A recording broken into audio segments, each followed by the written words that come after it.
Hello and welcome to the Carbitrage Podcast, episode 270. I am Eric Berger, joined as always by my co-host Ryan Sinitsky. Hello. Hey, that's me. Welcome back. Hi.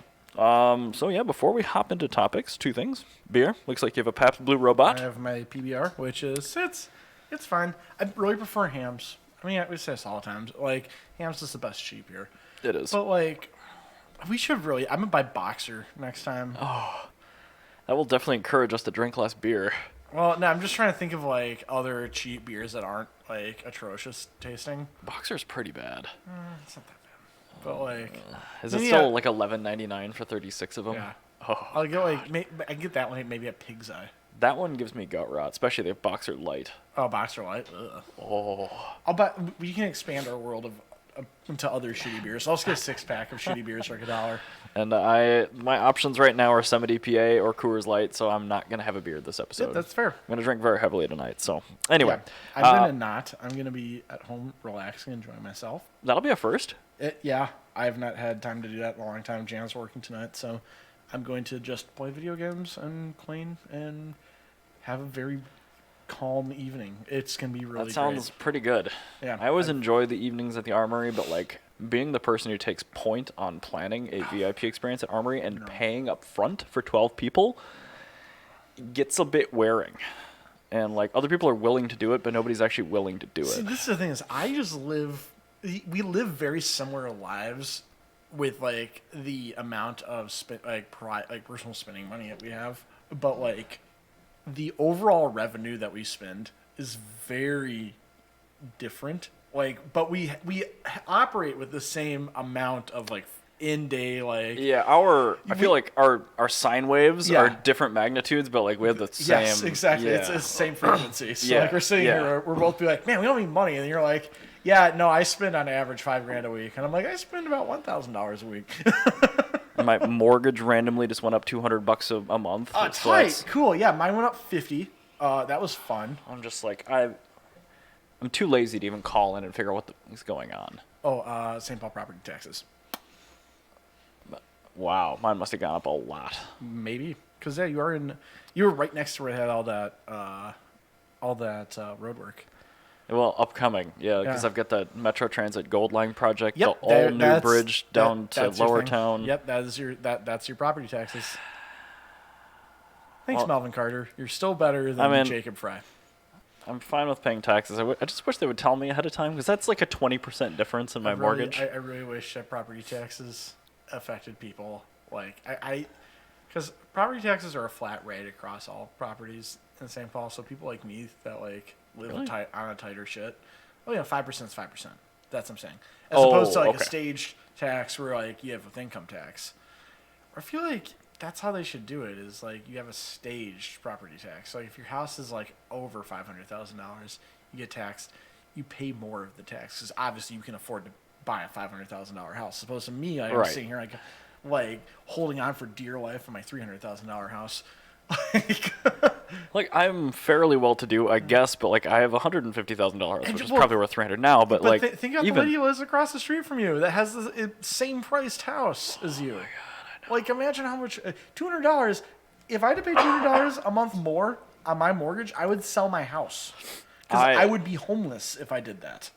Luckily, I had $100 additional principal payment like built in when I bought my house. Yeah. So I'm just taking that out, and now it's only $100 more. But Yeah. I'm like, now I also don't pay off my house as fast. Like, this is kind of bullshit, but whatever. Yeah, no, We're in a recession. It is what it is. Yeah. Anyway, wow. Yay, politics. All right, That's a dark opening. Patreon.com us afford our houses /Carbitrage. and our Please, beer. like, Please offset. help. Please help. We need this help so bad. Literally.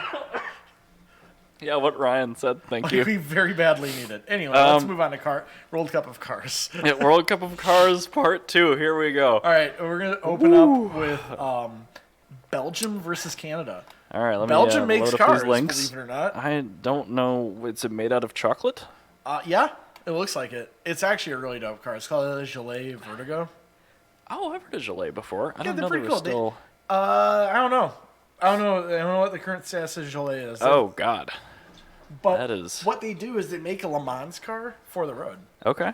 because that car was designed as a Le Mans car first, and they stuck a leather interior in it. Okay, so just turn signals and interior, and that's that. That's pretty much it. Okay. Yeah, very cool. It's terrible to live with, but oh yeah.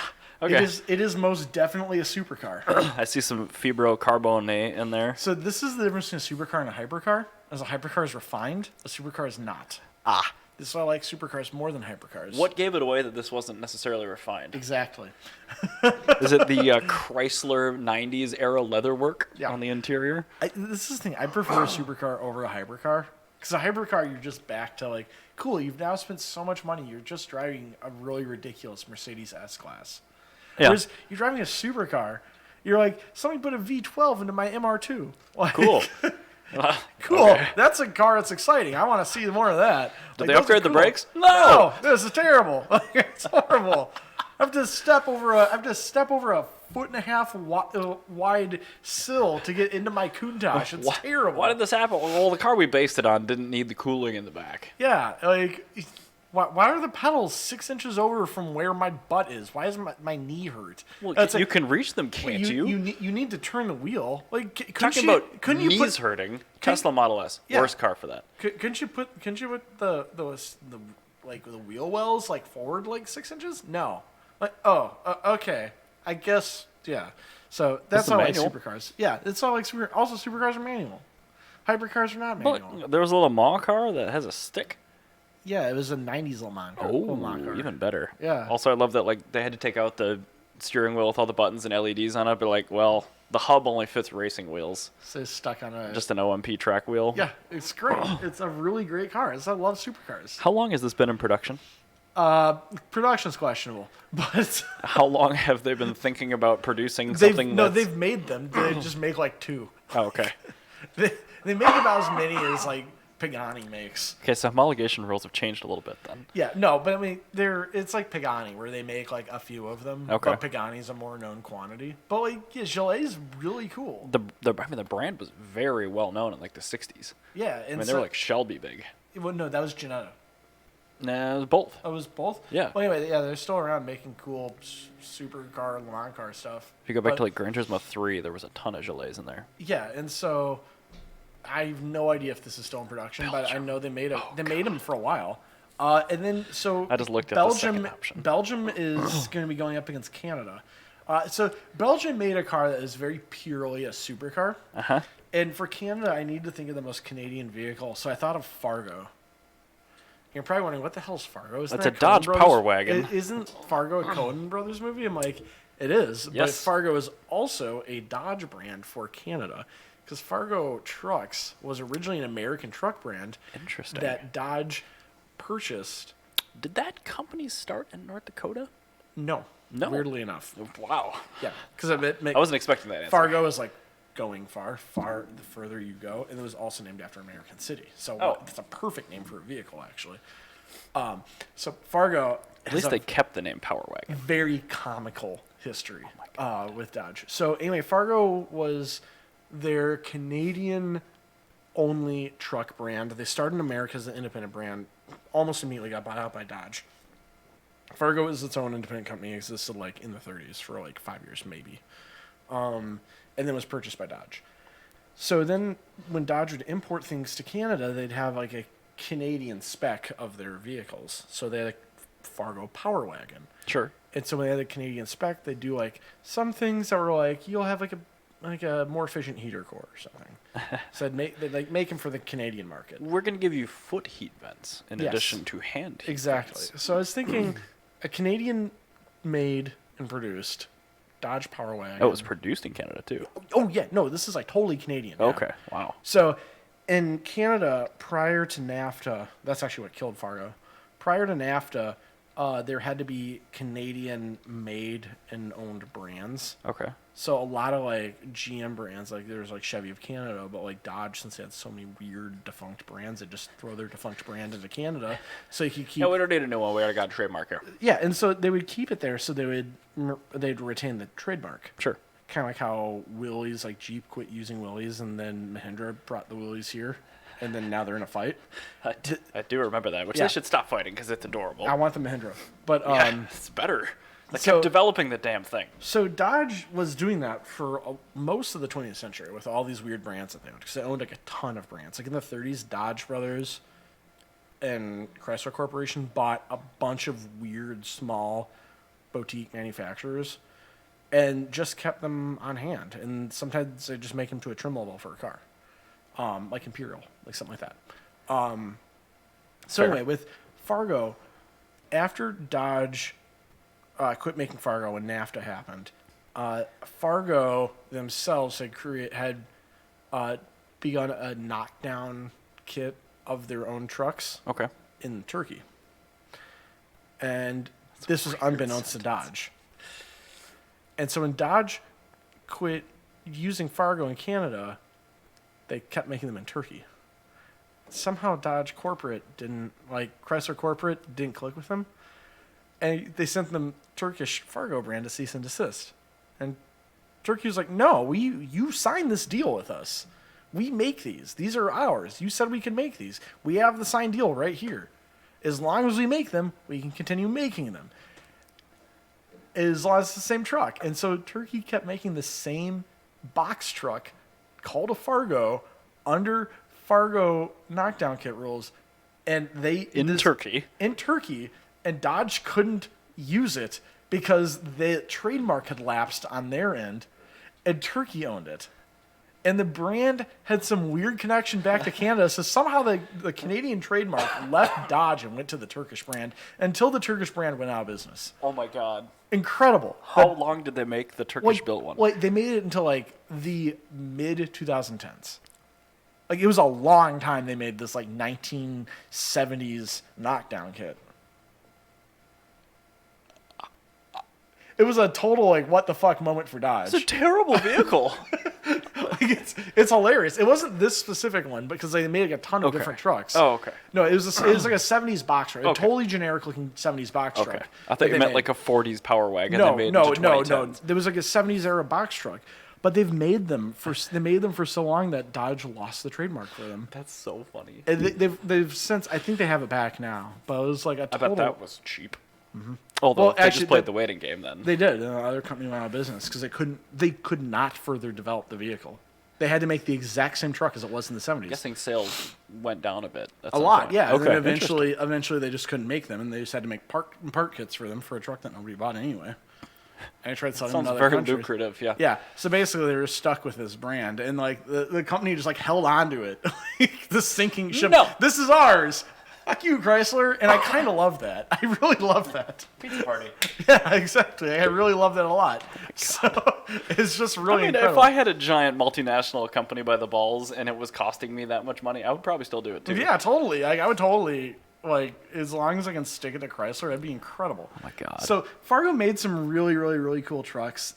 They made really pretty trucks too. The second link here is just kind of like Fargo trucks from the Mopar, the Tractors fandom, which is just like semi-truck stuff. And oh my God, this website is interesting. Yeah, but they made like the Dodge Tradesman, the Sportsman van, the Deluxe Utility, like a lot of like actual Dodge products they made as Fargos. They made a Ute in Australia via Canada. They had a Fargo Deluxe Utility, which was a Dodge Ute, which is incredible. I almost made that the poster car of Fargo, but I'm like, I felt weird having the Canadian vehicle be a Australian model made in Canada. That is really cool looking. It's very rad. But let's see here. Yes, Ascam was the company. I know, an amazing name. They made Fargo and DeSoto, and so they had both of those trademarks. Oh my God, dude. And if you actually look, they had they'd use the Fargo name like pretty late, and it actually looks like do they still own it? They might have purchased it.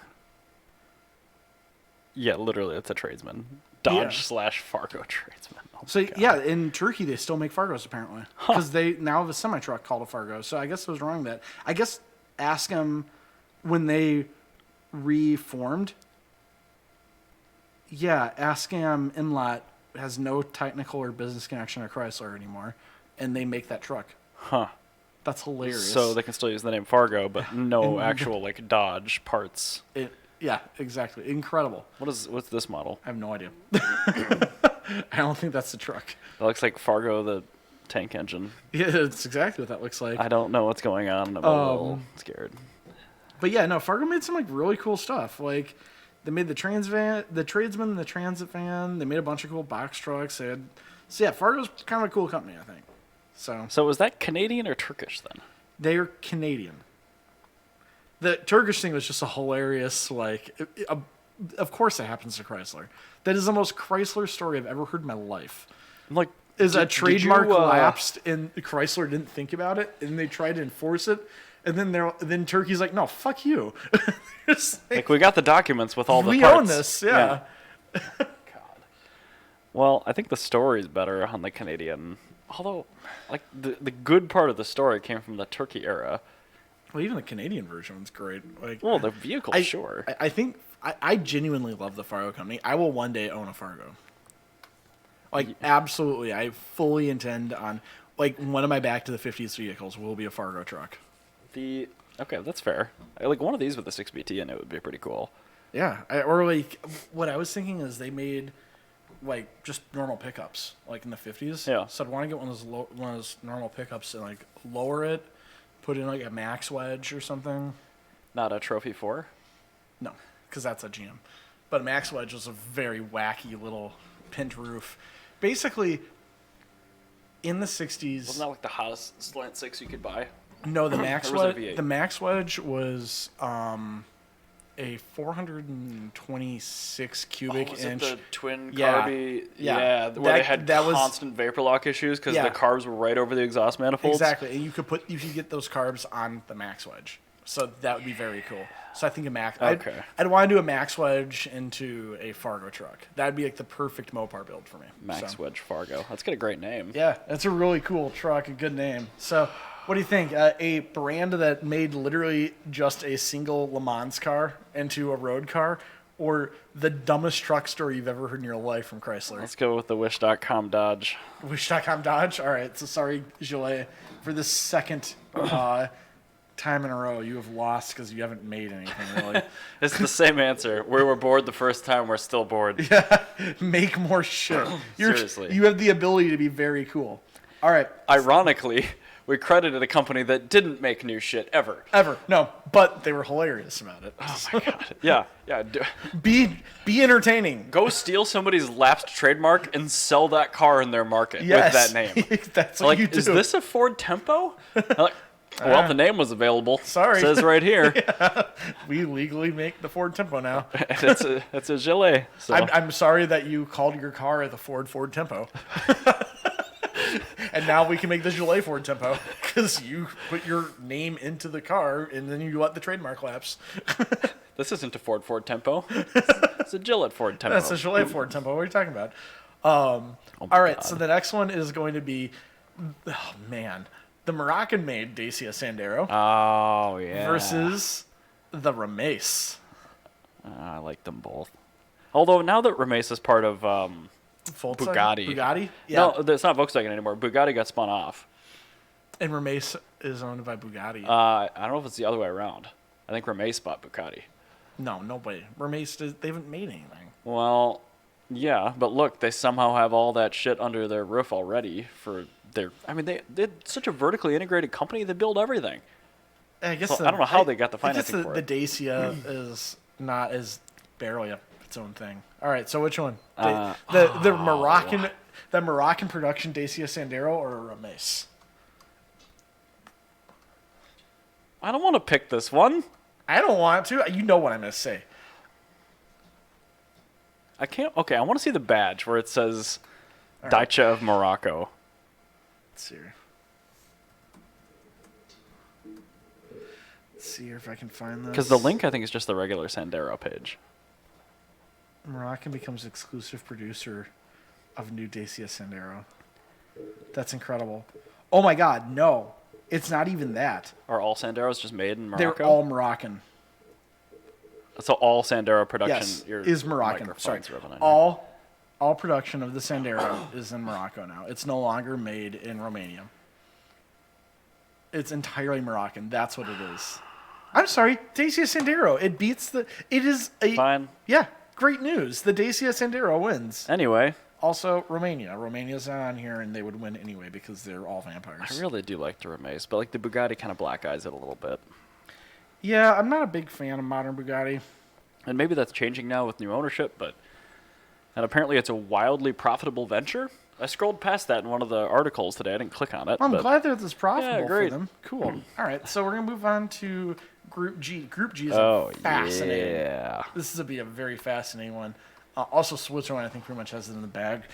But we'll talk about it. Oh, I clipped real bad there. All right, so we're going to go with Brazil, because Brazil has a incredible domestic car history, and so does Serbia.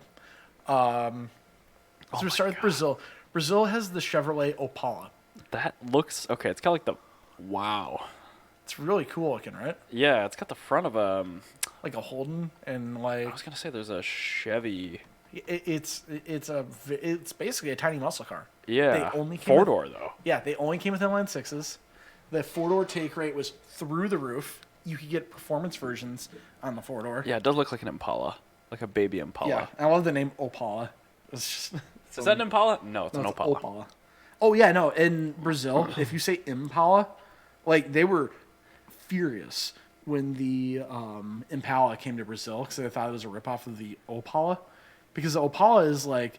That's their national car. It's an Opel Record in, like, a Chevy put together into, like, the best of both worlds. This is just like our first mashup of last episode. It's like it's an Isuzu and a Chevy. Exactly. And so the Opala had the 250 cubic inch Thriftmaster inline six, which is like the stove bolt that has the greatest sound in the world if you put split exhaust on it. You know, where it sounds like it's a super angry, like, Harley Davidson motorboat. Oh, God. I know we played a sound clip once. And so they raced these in...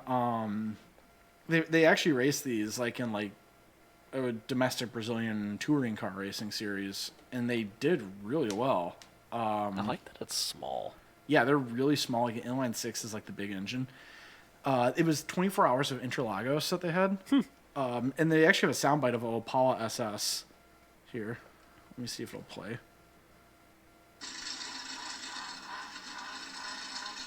That sounds cool.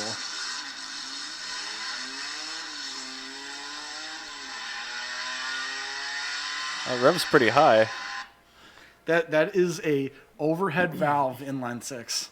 That sounds really good for overhead valve inline 20 six. pounds of valve train mass. Pretty much, yeah, it's insane.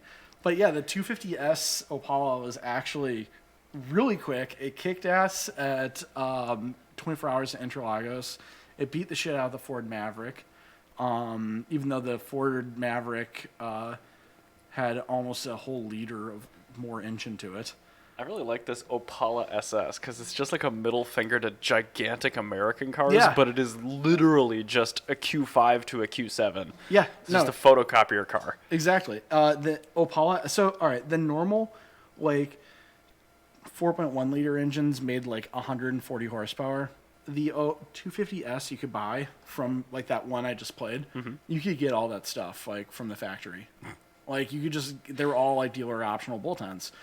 And you could make a 195 horsepower overhead valve inline six, like Thriftmaster inline six. I'm surprised that platform can handle that NA. Yeah, well, they switched to, when they did the Thriftmaster from the stove bolt, they switched to a 7 main bearing.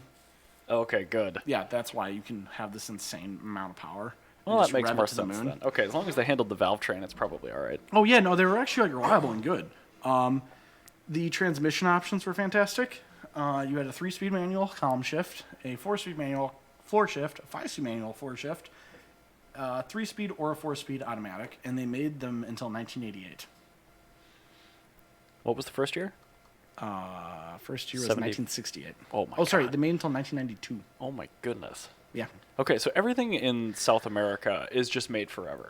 I like the idea that I was born in a year in which you could get basically a 1968 tiny muscle car, brand new, from the factory, with a hotted up inline six and a 5-speed. Hotted up inline six from like the 50s. No, the 7-speed. They warmed it over for this car actually. It wasn't this car. It was like they warmed it over like 64 or something. Huh. Okay. Yeah. Because I knew like the first like pressurized oil system Stove Bolt 6 was in like the 30s, but I didn't know how long it took for them to get into the 7-bearing versions. And so they made a bunch of other variants of this car because Brazil has this weird ingrown, like inbred car community where they had like the Santa Matilde, the Puma GTB, the Farah XK, which is like a Jaguar XK replica. Those were all based off of the Opala. The Ford Tempo? Yeah. And then they had the, there's also a police version. There was a pillarless hardtop that they made in the late 80s. Like, so they really kept that tooling working for them. Yeah, I like the idea of a pillarless hardtop sedan. That's freaking cool. Yeah. Yeah. And yeah. Commodoros and stuff. And they had the Diplomato, which was like a luxury version. This is a cool car. Opala is an objectively cool car. And then in Serbia, you had the Zastava. Oh, yeah, Yes. the Yugo GVX. So I chose the GVX because that's the warmest one. That's someone that had 8.8 to 1 compression. Yeah. Ah. Apparently, I've had multiple friends have all purchased Yugos since we've last done this, and they've all said that they are just as shitty as everybody says. I believe that. And that, like, it is literally you take the Fiat parts to make them more reliable. It doesn't make them reliable. It makes them into an 80s Fiat, which is not reliable. Oh, God. Can you put Lada parts on it to, like... No, it's not a Lada. It's a different thing. Well, I understand that, but, like... No, that's the thing. Is like... That changed just enough where it doesn't... Because the Ladas were rear-wheel drive. The Ladas were all based off 60s Fiats. These are 80s Fiats. Oh, no. These are particularly cursed. Do any of your friends still own their Yugos? One does. I feel like these all have like 50 owners now. Yeah, because one part breaks, you go, what the fuck? And then you're like, how is this possibly a problem? The Yugo forums, if they did the Porsche Club of America thing where you have to provide a VIN, it would block you from joining. Yeah. Because that car is already registered with 8 other accounts. Exactly, yeah. It's just insane.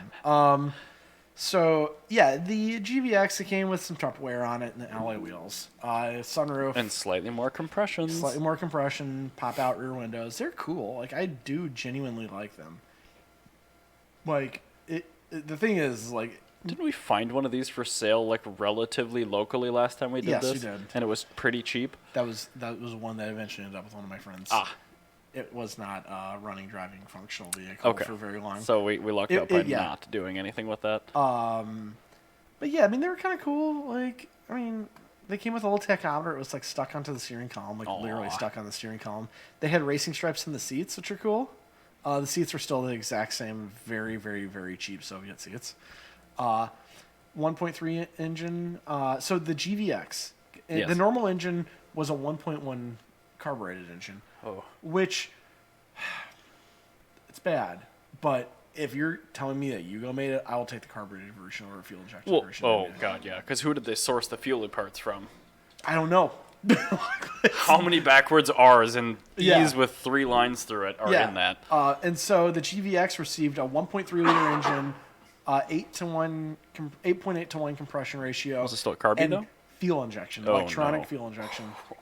So I want to know who made the EFI system for it before I really critique it too much. Because if it's Bosch D-Jet or something, fine. But you know it's not. It's not. It's going to be Magnetti Morelli. It's a knockdown that Joseph Tito personally made based off Magnetti Morelli. Joseph Tito didn't know anything about electronics, so he was just going off what the pictures looked like. You know, I love Joseph Tito. He's a great person, but it is Motronic. Yeah. No backwards R's or backwards N's. No. And there's a C, not a K. However, there's not an accent mark over the... Normally, where it says Yugo, there's a Bosch sticker there. And it does have a Bosch, like, part number on it. But, oh my God. And its speed density, it's got a vacuum line hookup to it. This is fascinating. It's $900. Those, you know it's not reliable as a part when the only one you can find is $900. Okay, so it was Bosch Motronic, probably 1.0, but yeah, don't buy one of these. Yeah, so we were going to handily give this to the Mini Pala. the Chevy Opala. Yeah. I also love the name Opala. It's like Opal and Impala. I just like it because it has the word open it. So that's one of the things I say. All right, Serbia, you lost. As much as I love the Yugo, and all of my friends have told me that they're bad. Why? Brazil won. Oh, Yay. I thought this said. Okay, I'm dumb. Huh. I thought high speed said high school. I'm Nope. like, why is this a link to a school? So the next match is going to be Switzerland versus Cameroon. I can't believe the Swiss made any car. They made several. They hate cars. I know, but recently they hate cars. Well, okay. For a long time, they were very into cars. And a lot of Swiss bankers pissed off Enzo Ferrari, and vice versa. Huh. I guess I didn't know And that so history. if we think about it, because you have Iso Grifo, you have Monteverdi, there's a bunch of brands. Mega. There's a bunch of Swiss brands. We've actually talked about this particular car on the show before, but yeah, I didn't know ISO was from there. I think Iso was. I could be wrong, but I'm pretty sure. But yeah, Monteverdi is like definitely the coolest one that they had. And it's literally called the high speed. Yeah. Even though I thought it was high school. So the Monteverdi High Speed, they also had a Monteverdi Palm Beach. The names are incredible. The dude was really Typical Swiss engine or creativity. Yeah. So the car was basically a competitor to Ferrari. Nice 70s GT car, late 60s through 70s GT car. It came with a 7.2 liter Magnum 440 V8 or a 7 liter V8, both of them from Chrysler. I mean, came with a 3-speed. a torque flight. Torque flight. Yeah, but 727 3-speed torque flight or a 5-speed dongle. Nice. Yeah. So Okay, a 440 and a dongle? Like, this thing probably doesn't suck. car would be really fucking fun. And then you get like the nice European like design of it. Does it have like Winnebago casting on its heads? I know, right? Because all of those engines were sold to Winnebago. There's a lot of not running Winnebagos. A lot of Winnebagos with Ferrari engines in them. All these were just rebodied Ferraris. But no, they were. It was Fisori. It was a Fruit design, bodied by Fisori. So it's pretty cool. Like, Did Monteverdi, did they have like a Great Vacation model, which was an RV? God, that'd be hilarious. And so, going back to our last episode, we were talking about DKW. Or no, that was DAF. Never mind. DKW we have not talked about. Shit. I should have had the DKW 3 = 6 be the car that represented Germany. That would have been a good one. I mean, we could revisit. No, I haven't we're not. even done the editing for. No, I'm not going to do No, that. because the Wagon R one, we went it that way. Yeah, that's the thing. But yeah, so the Fisori also designed DKW models and the Di Tommaso Vallelunga is a Di Tommaso I've never heard of. Okay. It looks cool. The only one I had heard of before doing some research today for some show notes was the Pantera. So, I don't know. Di Tommaso made. I know they made other shit. Di Tommaso is just one of the most fascinating countries. I still gotta drive Blake's Pantera. I have no desire to drive a Pantera, though I want to drive the Mangusta. Oh yeah, Which is the clamshell I rear. know what that is. Yeah, I wanna isn't that based on an SN95? I don't know. It just seems like a suicide machine. Oh, I'm thinking of the Follow Mangusta. It's different. Oh no, there's wasn't the Mangusta. No, I think they had a model called the Mangusta as well. There was no, because the Caval was a De Tomaso Mangusta. I'm not thinking of the Mangusta. What am I thinking of? There's a '70s one that was it was bigger than a Pantera. Was it still like a? It was a GT version of a Pantera. It was really cool. It had a cool glass like sideways opening clamshell engine cover. That sounds terrifying. It was very cool. Oh god, was it Shit. still mid-engine? Yeah. There was a GT car? Yeah. 4-seat? I think. Oh man, I bet the proportions were all sorts of. No, they were fine. Oh, They weird. looked really Okay. good. Like imagine like a Lamborghini Urama, but like good. with an engine that starts. Yeah, it was really cool. I'm noticing a kind of a pattern with all of these 60s European cars. Like, the ones you probably want are the ones that don't have Italian or European engines in them. Yeah, it's kind of how it works, isn't it? It's like the Yugo. Somehow they made Bosch fuel injection unreliable. I think that you'd enjoy knowing this. The high speed, they eventually made a sedan of it. Oh, yeah. Yeah.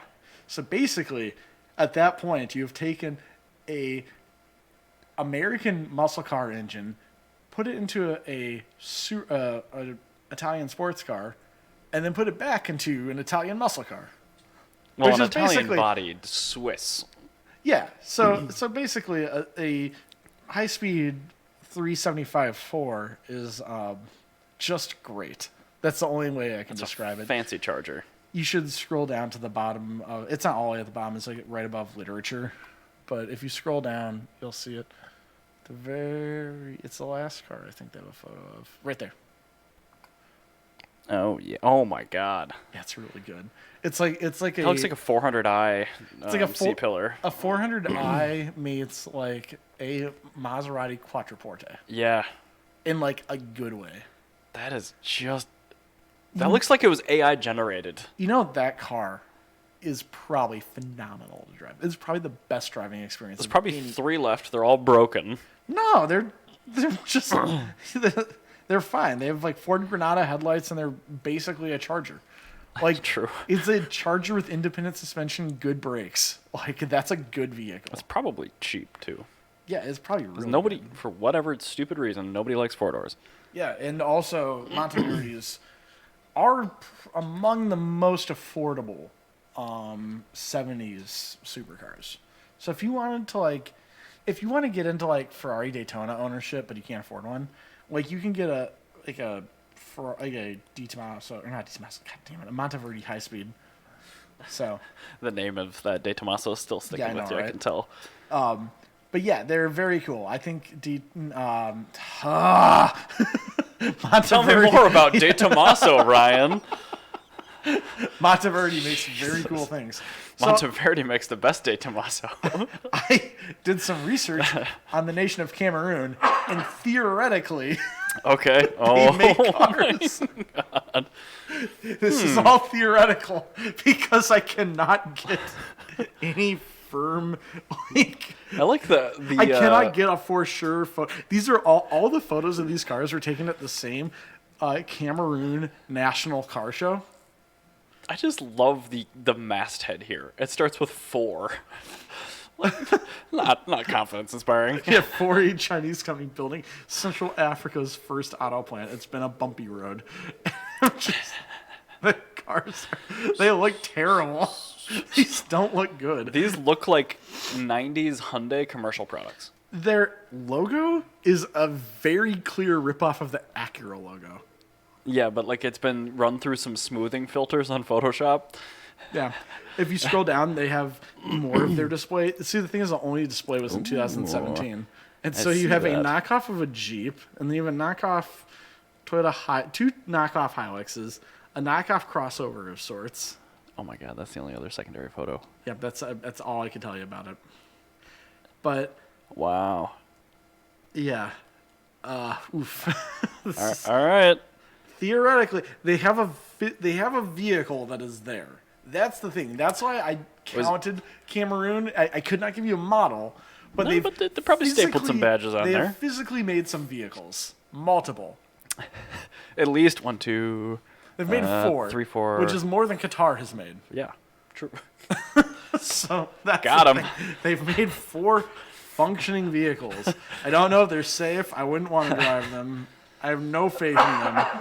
Okay, so it's 4 functioning vehicles or Monteverde going to take this one? I think it's going to be a hands down. Good job, Monteverde. Okay, all right. Hands down. All right, Swiss-Italian RV manufacturer, car people, congratulations on your Cameroon, win. put a 440 into one of your weird little Chinese vans. Yeah, license. I bet Chrysler's not even paying attention to the trademark on the 440. Go snag it. Yeah, just go snag. Call it the Fardo. Make have a Chrysler Airflight and just sell it solely in Cameroon. It'd be great. So okay, that's tremendous.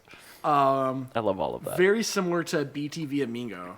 Okay. Portugal had another. Like, basically, what is the most simple vehicle we could make? And then I think it actually came from the UTV. Oh, Because yeah. it is called the UMM, Unido Metallomecanica SA. They were founded in 1977. It's definitely another Apparently, origami car. they're still existing, from what I can tell. Maybe? I don't know. It's 4x4. Whoa. Yeah, they're kind of cool. But this is like one of my favorite things is when what's I love about the World Cup of Cars is I have to get into like some of these weird countries that you don't think make cars. I have to like do digging to see if they in fact do make cars. And I find some weird shit. The internet tends to spill pretty quick. Yeah, I find some very weird shit. So, This looks like a Grumman LLV mixes with a first-gen Defender. it is called a Alter 2000 Petrol 4x4. That is it the is name. a Land Rover Defender, like definitely a Land Rover Chirpy Like, rear end. yeah, Like this- it the is totally a axles- Santana rear end. 100% Land Rover axles. Yeah, but so let's see here. It was a prototype originally created by a French engineering firm called Simi, and it was originally called a Cornille, and then somehow found its way here. Okay, yeah. So the building rights were acquired in the 1970s by UMM, and so it's Hotchkiss Jeep parts with a Ferguson diesel tractor-driven mechanicals. Wow, that's incredible. Oh, it's just the UMM Alter. So apparently, after that, then they gave you the number of cc's it was, then they gave you the fuel type, and then the drive type. So apparently, these have a racing pedigree. I am seeing the same image as you are, and I don't know if They I became believe known for their durability, especially when the Paris Dakar Rally team was able to finish with all the cars that started. that. Okay, that's actually really That's impressive. very cool that it completed the Paris Dakar. Dakar Rally. That's super rad. They're still in use by utilities in Spain, Portugal, Cape Verde. Oh, the National Army of Cape Verde uses them. There you go. France uses them. The Portuguese, the France. Portuguese Gendarmerie uses it, which like their National Guard basically uses them. Gendarmes as young men. Yeah, and then the fire service and military use them. So basically, if you go to war with Portugal, these show up. Pro tip, other team, these are not bullet resistant. Also, the Democratic Republic of Congo uses these in their Nice. military. So there you go. They're still using them by the militaries. How many owners are on title? I don't know. Okay. Here we go. The most famous is probably the one that transported Pope John Paul II. Hey, it's a Pope-mobile of one. I didn't see the Pope Mobile photo. Well, apparently there's no photo, but there was a Pope-mobile of one. There should be, at the Vatican, a garage, like a Peterson Pope-mobile exhibit. I would go back to Italy just to see that. I would absolutely love to see the Pope-mobile exhibit. Like, that'd be so cool. I agree, because like they're fascinating. So apparently in 2000, they had an update announced where they were going to start using a 2.1 liter turbo diesel. I think it went to a 2.5. Yeah, later. And it then received a GPS and air conditioning, and it was priced Whoa. below a Land Rover Defender. Okay, Good but going, there was no capital to invest in it. Okay, so I guess they just ran out of money. And then they just used somebody else's 2.5 liter diesel, and then didn't put AC in it or GPS. Yes. Okay. So As I was gonna say, there's definitely a 2.5 they still have liter a diesel. website. All right. Wait a minute. Do they have a website? They have a functioning website, so they're still around. All right. All right. So we're gonna do an versus Ghana has their own brand. Now, is this a knockdown of a Pilot or a Pathfinder or an I Escalade? have no idea. It's called Katanka Automobile, which is from Ghana. And credit where it's due, I am totally rooting for Ghana and Senegal in the World Cup because both of them have advanced. If you can see in the They've made a background here, bunch of cars. Whoa. from the A-pillar back, this looks like a GMT 800. And from the A-pillar forward, it seriously looks like... Which one is this? Is this This is the Katana Otumfo SUV. But like, it looks like it has GMT 800 door handles. the Onantifo? OTUMFO. It looks Otumfo. like it is a It's based off of Fode Explorer 6. Oh my god. I love how it has like the Texas Pride star as its logo, and the headlights are straight out of 2003 eBay. The Fode Explorer 6. All right, it's powered. I have to go to the Chinese Fode Explorer 6. Ooh, okay. This gets good. I'm all ears. 120 horsepower, 2-liter petrol engine of unknown origin. Okay. Yep, made in China. You can get a JMC sourced. This is a word soup or a alphanumerical soup, and JMC sourced JX 493 QZ3 diesel engine with 92 horsepower. You can get as well. Nice. This is also available in China. Is the Golden Dragon Rito V3. I see they're not taking any spare days off with their naming. But this is where it gets good. Are you ready for this part? Yes. Transmission options. Oh, no. 5-speed manual. Hell yeah. Okay. That's it. That's it. That's it. Okay, well, this might win. Okay, it's 5-speed manual only. Is a Katanka. Otumfu. Oh, no. Otumfo. No. What is the Katanka Nkunimdie? I'm not cultured enough to even make an attempt. These are very cool. Okay, so apparently Katanka is a very rad company. So Katanka is the Zastava of Ghana. Because Katanka also makes... I guarantee that is the first time that sentence has ever been uttered in They make humanity. these vehicles. They make tanks, helicopters, missiles, machine guns, 50 millimeter and 30 millimeter. Holy hell. It's a big-ass gun. So they just make these to go between, like, sheds of armaments? I guess. And then they sell them to the public because fun time? Yes. All right. Control T. Katanka Glitz. GLITZ Walker. This is a real thing they make. I did not know this was Katanka. That's a functioning military walker that they make. Is that a mech? Yes. They make that. Oh, yes! This is the Ghana Special Forces! Oh, these guys win! I love the Ghana Special Forces. This is literally a military parade in Ghana. A real-life military parade. I love this! I don't know anyone actually made mechs. They make an actual mech. It's a single crew walking tank. I love that. All right. I think Katanka is a brand. It's a manual-only SUV. military Military-grade SUV by a brand that also makes mechs.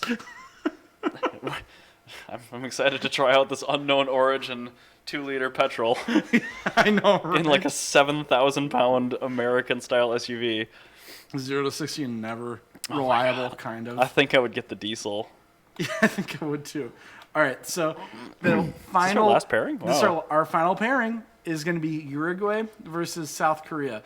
And Uruguay, this is a returning car because this car actually did quite well in our last World Cup of cars. Yeah, and this one I remember. Up against. The car from Uruguay is called the EFA Ideal. Yep. It's ideal. That is. Yep, that is the name. Look at the panel gaps on this bad boy. Although, not a brand new car, so who knows how many times it's hit something. Bertone designed. Oh, look at that cute little one in green. I know, yeah, and it's designed by Bertone. Oh my god. Yeah, that's really good. It looks like a first-gen Picasso. It's really cute. So they're made, obviously they're a knockdown kit of a Changhe Ideal. Of course. Yeah. Yeah. Well, actually, sorry, they were a knockdown of a knockdown because they're a knockdown of the Changhe Ideal. Which Noticing a pattern with our yes, small country automakers. there's also one made in Italy called a Martin Motors Ideal 1000, which I think is hilarious that there's an Italian version of this. Did you just say Italian? Italian, yep.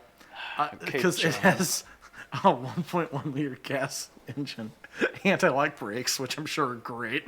Is it the 1.1 from the Yugo? No, it's a DA 465Q-2 /. D1. So it's a Chinese-made and produced Yes. engine. Okay. Yes. 5-speed manual only. Nice. And They only have one transmission. wait a minute. I have seen these. I've seen one of these in real life. What? Where? I almost bought one at Back to the 50s. A Changhe Ideal. Yes, it was imported to Is it America Cushman? as a nice ZE-0 in 2008 as a low production EV. I remember I saw one. I almost bought it at ZE-0. I almost bought one at Back to the 50s. It was before I was very broke. Wow. And the guy wouldn't he wouldn't haggle down to what I was willing to pay for it. He wanted $3,000 for it. Nice. ZE what? 01? ZE-0. I'm Googling this. Oh my god. I almost bought one. Why was it at Back to the 50s? It was at the swap meet. That is legitimately the same vehicle. Okay. Yep. Sorry, that's my 3 o'clock alarm. Oh yeah. Well, I mean, Ryan and 7 or 8 alarms minimum a day. But yeah, no, that's actually a very cool car. I've almost purchased this, so I really like this. So yeah, Well, yeah, but look what it's up against, and then it is up against the Hyundai Pony. which is good. Both these are Breton designed. Oh man. Both of these are economy cars. Both of these have manual transmissions. Both of them have electric current day counterparts. The first generation Pony came with various Mitsubishi 1.2 to 1.6 liter Engine inline various fours. 4-cylinder. Yeah, transmission you could get with an automatic, which is Ooh. badly. You could get a 4-speed manual, which is Well, one that- less than a 5-speed. Donglewell's good, but Then you could get the front. but you could get this with an estate body. You could also get the second generation, which is still rear-wheel drive. Same engines, same drivetrain. There's the Get it as a EV. Ute. The 2021 Hyundai Pony Heritage EV. Yeah, we did a story on Yeah, I that. did that. I really like that. Damn it. I know. But see, if we have to start picking nits, the first thing you said, this was offered with an auto. Other one does not have an Correct. auto at No all. And automatics. They're both Breton designed. So we're not really. But yeah. this is rear-wheel drive. The other one's front-wheel drive. Ooh. The other one is lighter, though. Yeah, but this one comes as a wagon. Although that one's a hatch. Those are both really good. How much does a Changhe Ideal weigh? That's something I do not keep on the top of my head, unfortunately. I will try to be better in the future, but Changhe Ideal. The ZE-0 is my recent. 2,000 pounds. So, damn, they're really close in weight, too. Oh, man. Which one would I like more, a Changhe Ideal or a Hyundai Pony? I do like the blocky design. Oh, here. Okay. What's the length of a Hyundai Pony? That might not fit in your driveway. Whereas a Changhe it's Ideal. 140 inches, which is that will almost fit. Exactly to Fiat 500. Wow, ponies are tiny. Shit. But this is the thing: is the Changhe has what I'm sure are the worst anti-lock brakes I've ever felt in my life. They have to be terrible, and it has airbags, which are actually just 12-gauge shotgun shells with a pillow in front of them. Yeah, I'm sure. Like Changhe is just like a DBA as Takata. Yeah. Yeah. Man. I don't know. This is so difficult. Let's see if we can find some other thing to differentiate. This is something where if I found a Hyundai Pony, I would have the same thing where the thing is, I can say I've almost purchased a Changhe Ideal. Or a EFA Ideal. A nice 0. The second gen I Pony think doesn't the do it for me as much as the first gen. I think the Pony is objectively better looking. I have to go by aesthetics at this point, I think.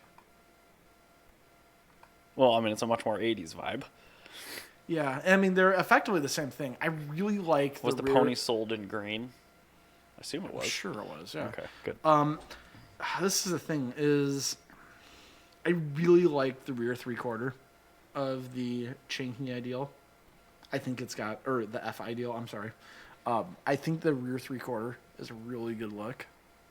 I've got a thing for rear 3/4 because I park in. Booty shots. I park facing in. And, Yeah, that's a really good rear 3/4. Oh, I don't like that. And it's got the Hofmeister King thing going on there. And it's a 4-door, which is good. But I don't know. We got 5 speeds in front-wheel drive, and we got 4 speeds or automatic and rear-wheel drive. I might go with the Hyundai, I think. Okay. Because now that I'm thinking about That choice is not ideal. no, it's not ideal. This is my reasoning. Is similar to the Fiat Polski, the Hyundai had more of a tangible effect on the cultural zeitgeist of their car culture. And the newest gen pony, which doesn't technically exist, is super rad. Yeah, so I think, the Hyundai Pony. Because the Hyundai Pony set up something great. A lot of trash, but something great as well. So there you go. We're out of group stage. Yay! So what I will do is for the next time we record, we will move on to semifinals or quarterfinals. It's be quarterfinals and then semifinals. Because we have, 8 groups? Yeah. Yeah. We should have 8 groups. Checks out. So yeah, we'll have quarterfinals and quarters and then semis and then our finale. Semis. Yes. All right. Let's move on to some quick news here since Yes. we have about 10 minutes and we can wiggle around with. Do it up. Okay. All right. Okay. Me first. All right, you first. Okay. This was then actually I'll do given my to me by, I think he's a former patron, probably isn't anymore, but my coworker, other Ryan, is I found this interesting. It's a Suzuki Cappuccino that somebody has somehow shoved an LSV8 and 2 turbos into, and I don't fully understand how that fits because that engine bay was kind of cramped with a 3-cylinder inline. They went vertically, it appears. Yeah. So They really went vertically. You have to remove the engine to replace the struts. I think, yeah. Oh, definitely. Yes, because all of the exhaust manifolds are proud of where the hood should be. Most of the engine is as well. And granted, it's probably one of the most compact packaging V8s out there. I cannot believe that sort of fits. But, I mean, okay, do it because it hasn't been done, but, why a Cappuccino? Like a car that is solely designed to have fun at 10 tenths. I'm just curious where the F6A went. Oh, they're kind of all over. Because I want the F6A. A lot of people import these and immediately engine swap. I'm like, why would you do that? It's a great engine. I know. Like, there's that YouTuber out in California, Evolving World. He's really tough to listen to, but he had a Cappuccino and he did a DIY EV conversion on one, and he took out the 3-cylinder, and I was like, where did that go? Yeah. I just think things that could do well with 120 horsepower. Put that in a Suburban. I want to see how that works. Great. No, that actually would be more hilarious. interesting engine swap than this. It'd be very funny to see that in a 80s Corvette. Oh, yeah. Because the 120 horsepower is very close. And it would sound really good because those rev to 86, You'd have to use all the revs. Oh, yeah. Oh, starting off would be interesting. Rough. Yeah, you need a pretty big flywheel, I think. But I don't know. I think what I would actually put... I'm just seeing things that would do very well with the small 120 horsepower engine. Something like Ford Anglias and stuff. Oh, yeah. Like a Datsun 510 a Ford would be really Taunus. I'd put it into a Taunus. I don't even know what that is. Ooh, Google it. It's a weird car. I like them. I would put that in my 2002. I would put it in an E21. A Taunus is just a weird looking car. We'll get the one that you think I would like. Probably the 50s one. Oh, that doesn't have the weird enough front end. They had ones with even weirder front end. Oh, man. Did it TAU NUS? Is it this one? Oh, no, it's the white one. Go back. I tried to copy that one. Right there. The This white one? one. The white one. Yeah, look at the weird front end. I just copied that one. It didn't work. Well, just click on it. Oh, there we go. 4 pixels. That's a weird front end. Yes, it is. That looks... Oh, shoot. What car had a front end just like that? Yeah, I would do a Ford Taunus. That's so strange looking. That's a strange answer, but...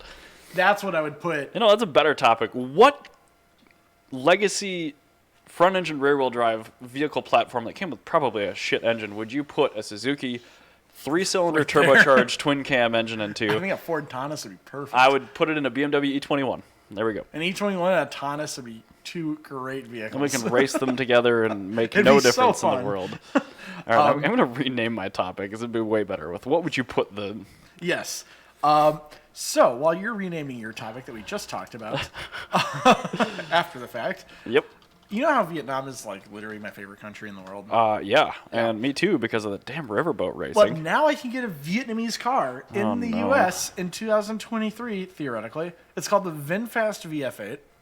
What, does it have a V8 in it? No, it doesn't. Oh, and Nope. it's a crossover. Yep. You're right. Is it actually Vietnamese? Yes. Okay. It's entirely Vietnamese made. What makes it good other than where it came from? It is a 2-row 5-seater EV. Oh, good. It has a heat pump, I believe. Oh, it better. I think that's. I don't see it on here, but I think they said that on Deutsche Welle. I watched the German Top Gear thing called Rev on Deutsche Welle. It's on Tuesdays at about noon. Okay. I watch it it's exactly when I'm taking notes on cars. So I watch the news when I'm taking notes. So you're learning. Yeah, I learn things. It has either 348 horsepower or 402 horsepower. Damn. Yeah. It's got a range of 292 miles.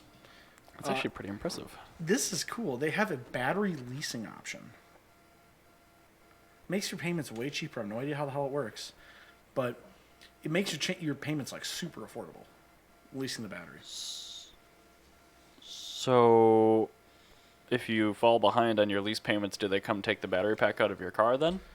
I don't know. Oh, it's like, I guess it's a battery. It's called a battery subscription. Is it like the thing we talked about last episode where It's got $35 a month fee for like the motorcycle with the gas stations where they swap out the packs? Okay. I don't know. But that was just because of like charging and power grid concerns. Like Vietnam has a decent power grid. I don't know. But this is the thing. Check this out. Pricing. For a 2-row, 5-seat SUV EV. With good range. Starting at $43,000. That's pretty good. That's like ID4 base and price. It's like not a Volkswagen. It's not shit quality either. No, it looks good. It looks good for a CUV. Yeah, no, it looks really good. The interior looks nice. The Plus Enhanced. Oh my god! I know. It's called the Plus Enhanced range. Can we have every other country in the entire world to start naming our shit for us? Because it would be incredible. so much better than I like this. Lincoln. Yeah. No, this is great. Don't give me an MKZ. Give me a great standard high boy visibility. Fully loaded. It's 53.3. Unfortunately, we probably can't take advantage of tax credits because it's not domestically made. But still, that's at way better value than a Model Y. Yeah, it's all-wheel drive with 2 electric motors. Can you get just the 2-wheel drive one? Or are they all all-wheel drive? Just the smaller. I think they're all just all-wheel drive. But they're going with what sells. They're really good. I like it. I want one. I objectively want this. They have another model. I don't know what this bigger one is. They have a bigger one. It's a VF9. 36. Yeah. It's called a VF9, I think. VFE 36. Oh, That's got a cursed name. Oh no, it is actually the VF9. Yeah, it's a 3-row. The VF9 is a 3-row version of the same thing. I actually kind of like the profile on that one. Okay, cool. No, you will get the tax credit because they're Vietnamese, but they're made in a 2,000-acre factory in North Carolina. Oh, hell yeah. Are they a union factory? I don't care. Well, that makes a difference they're with Chinese. the credit. They're Vietnamese, so they're communists, so everything's a union. We're nationally a union. Perfect. This will be a $32,000 brand new vehicle. vehicle. You know how I love communist vehicles? I can get a communist new vehicle. If I'm going to get an EV, if I'm buying an EV, I think... You have the weirdest, but somehow still pretty good justifications for your weird I know, right? I really can't find anything to say back to that. No, I'm like, all right. I like communist vehicles. I've yet to find a communist vehicle that is objectively terrible. Like the Yugo GV is really, really, really bad, but it was also a new car, the price of a used car. So what the fuck do you expect? You get what you pay for. Yeah, you get what you pay for. Communist vehicles are wonderful. And people couldn't serve as actual Fiats at that time. It wasn't just the Yugo's fault. I think a lot of those cars fell victim to people not knowing how to maintain. They were appalling quality. I get it. Yeah. But you could keep one going. Yeah, I mean Yugos exist in former Yugoslavian countries. Former Yugoslavia. Yeah, former Yugoslavia still exist. So I guess this is the thing is. The battery subscription is how you just kind of pay for a battery warranty. Okay, so it's like $35 a month. So so it's like a cell phone payment plan. Exactly, but this is on top of the car payment. They both go to VinFast, so you would lease to own then though. Well, this is the thing: unlimited mileage on it while you have your payments for the vehicle. Okay, and that's so. If anything happens with that battery, it's kind of like you have your copay or you have your payment for your aftermarket warranty. That is looped into on top of the price of your car. But at some you point, can buy it you can buy it without the payment plan. Yeah, I imagine it's a lease. But you can buy it without the payment plan, and then you just don't have a warranty on the battery, and it's just $35 a month cheaper. I feel like that's going to be a popular option. Yeah, it's to be a very popular option. It's I've seen society on a car. Like, I can't afford food, but I'm gonna put payments on an iPhone 14 Plus Pro Max.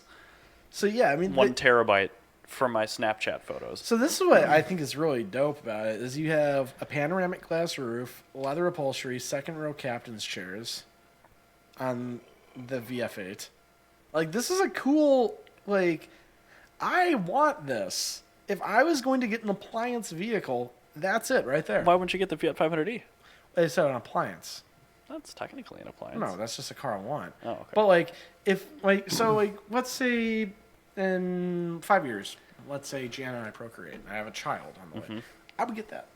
That'd be my childbearing car. Well, they'll probably be on the market. Yeah, because that's the thing is, like, it is an SUV, yes. Are they planning to sell these in the States? That was made in North Carolina for the U.S. market, that, yes. But tons of shit that's made here isn't sold here. Yes, they're very much so coming here. Okay, yeah, they're good. coming here, they're coming to Germany, like everywhere. And I would totally want that. Well, yeah, it's Vietnamese. Yeah, it's Vietnamese. So you could literally slap a Vietnamese, like, made in Vietnam, like, sticker onto an Equinox, and there'd be part of me that wants to buy it because I love Vietnams that much.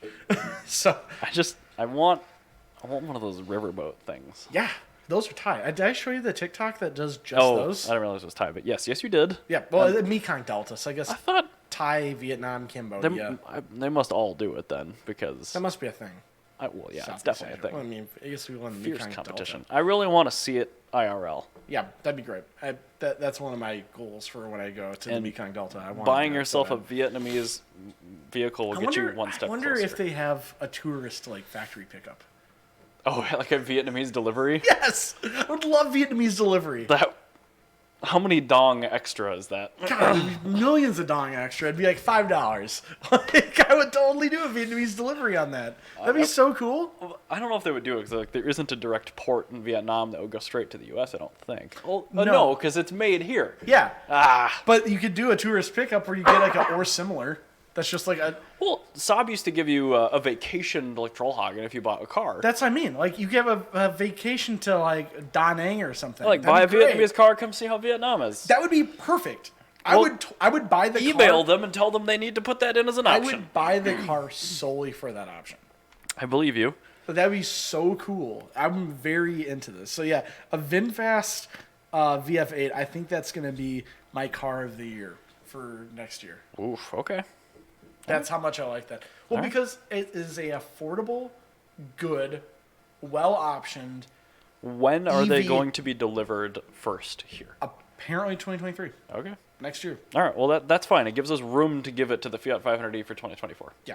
Okay. So I think the VinFast VF8, what I like about it is this is something that can totally be just a shitbox appliance that sucks. And they're taking, like, a platform that's objectively not good, and they're making it as palatable as possible, because there's, like, believe it or not, like, it's very difficult to sell a wagon in the United States. Like, it's just a fact. That's why they should just make a wagon and then just add a bunch of height to the suspension and put cladding on it like they did for all the other ones. If this has, like, air suspension, just, like, lower it.